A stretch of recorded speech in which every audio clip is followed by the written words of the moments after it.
Good morning అమ్మా. మనకి next exercise వచ్చేటప్పటికి కంప్యూటర్ నెట్వర్క్స్లో నెక్స్ట్ ఎక్సర్సైజ్ వచ్చేటప్పటికి ప్యాకెట్ ట్రేస్ యూజ్ చేసి మనం నెట్వర్క్స్ని డిజైన్ చేయాలి. మన కంప్యూటర్ డిఫరెంట్ కంప్యూటర్స్ని ఎలా కనెక్ట్ చేసుకోవాలి, ఎలా స్విచ్కి ఎలా కనెక్ట్ చేసుకోవాలి, రోటర్ కాన్ఫిగరేషన్ ఏంటి, హబ్కి ఎలా కనెక్ట్ చేయాలి, ఇవన్నీ ఇందులో నేర్చుకుందాము. ఇప్పుడు ఫస్ట్ ఆఫ్ ఆల్ ఇందులో ఉంది ఏంటంటే computers, different types of computers, laptops ఇవన్నీ ఉన్నాయి కదండి. కంప్యూటర్స్, ల్యాప్టాప్స్, ఈ రోటర్స్ అన్ని ఈ స్విచ్ క్లిక్ చేసి డ్రాగ్ చేస్తే సరిపోతుందండి. దాని మీద క్లిక్ చేసి డ్రాగ్ చేస్తే సరిపోతుందండి. హబ్, ర్యాక్, స్విచ్, ఇలా ఈ వైర్స్ ఉన్నాయి, డిఫరెంట్ టైప్స్ ఆఫ్ వైర్స్ ఉన్నాయండి. మనకి రెండు డిఫరెంట్ సిస్టమ్స్కి కనెక్ట్ చేసేటప్పుడు ఏముండాలన్నా మళ్ళీ ఇంకేమున్నాయి ఇక్కడ, ఇది సెలెక్షన్ చేసుకుంటానికి ఇదంతా ఒక పార్ట్ అనుకుని దీన్ని సెలెక్ట్ చేసి మూవ్ చేసుకుంటాం కండి. ఓకే,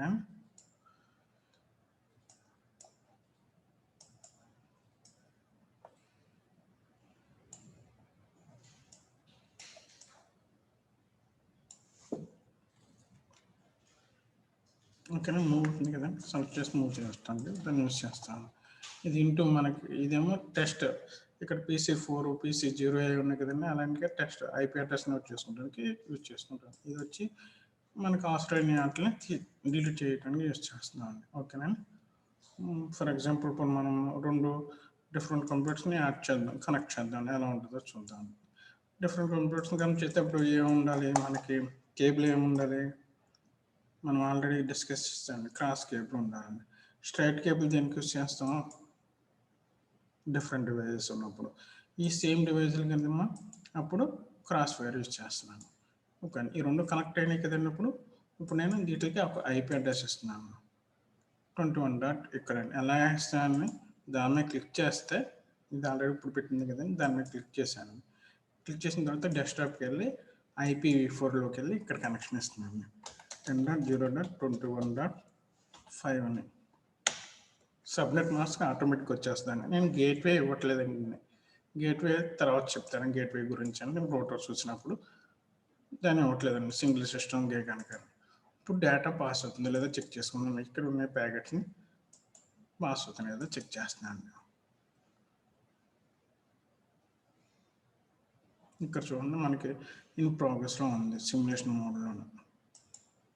రియల్ టైం వస్తే ఇది సిమ్యులేషన్కి వచ్చి ఆటో ప్లే అని కొడితే మనకి ఎలా వెళ్తుంది అనేది పాస్ అయిన డేటా. ఫస్ట్ మనం ఎక్నాలజ్మెంట్ వెళ్తుందండి. ఎక్నాలజ్మెంట్ వెళ్ళిన తర్వాత ఈ రెండు కంపేర్ చేసుకుని సక్సెస్ఫుల్ అని రిజల్ట్ ఓకే అవుతే కనుక సక్సెస్ఫుల్ అని వస్తుందండి.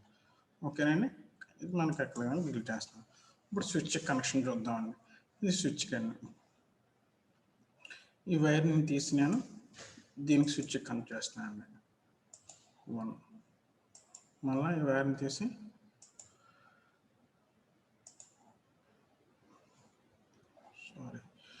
ఈ డిఫరెంట్ డివైజెస్ కదండి, డిఫరెంట్ డివైజెస్కి వచ్చేటప్పుడు ఏం చూసుకుంటాం,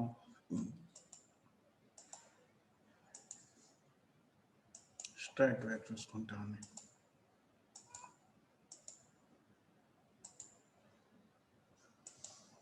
ఓకే, ఈ గ్రీన్ కలర్లోకి వచ్చిన తర్వాత పూర్తిగా కనెక్ట్ అయ్యేటట్టు. ఇది ఇంకా కాన్ఫిగరేషన్ జరుగుతుందండి. ఇది ఆల్రెడీ ఇచ్చిందండి, ఇంతకుముందు ఇచ్చిందండి. IP అడ్రస్ కూడా ఇచ్చినాయని చూడండి ఒకసారి. ఇది డేటా పాస్ అవుతుందో లేదో చూద్దామండి.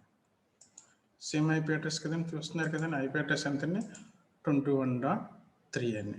10.0.21.3 ఇచ్చాను.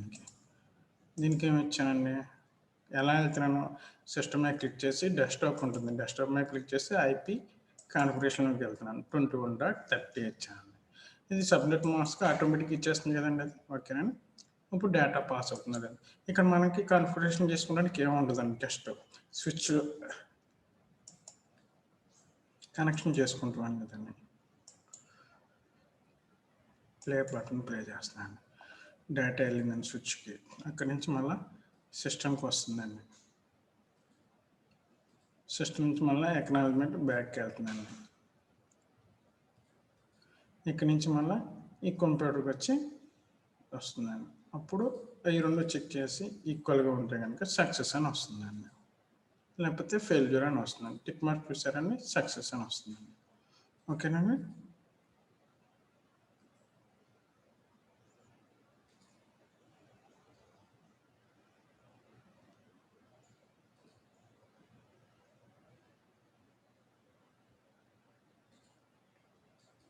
ఇది ఇంకా హైలైట్ అవ్వలేదు చూసారండి, ఇక్కడ టైం తీసుకుంటుందండి హైలైట్ అవుతానికి. సేమ్ ప్రాసెస్ అని ఏముండదండి, కొంచెం టైం తీసుకుంటుంది అంతేనండి. ఓకేనండి. నెక్స్ట్ మనకు వచ్చేటప్పటికి రోటరీ కాన్ఫిగరేషన్ చెప్తానండి. రోటర్ని ఎలా కనెక్ట్ చేసుకోవాలి. మీరు ఆల్రెడీ చూశారు కదండి స్విచ్ని ఎలాగా. ఇప్పుడు ఇదే కేబుల్స్ని ఇక్కడ కనెక్ట్ చేస్తే స్టార్ మనకి బస్ అయిపోతుందండి, బస్ టోపాలజీ వస్తుందండి. అంటే బస్ టోపాలజీ అంటే ఒకే చోట నుంచి అన్నిటిని కనెక్ట్ చేస్తామండి. ఓకే, మనం రింగు స్టారు ఎన్ని రింగ్ స్టార్ టోపాలజీ అన్ని గీయాలండి. మీరు సరే ఎలా గీసానో చూశారు కదండి ఆల్రెడీ. ఇది మామూలుగా మీకు రోటర్ కాన్ఫిగరేషన్ వచ్చేది ఇంకొంచెం పెద్ద నెట్వర్క్ తీసుకుని చెప్తానండి ఒకసారి.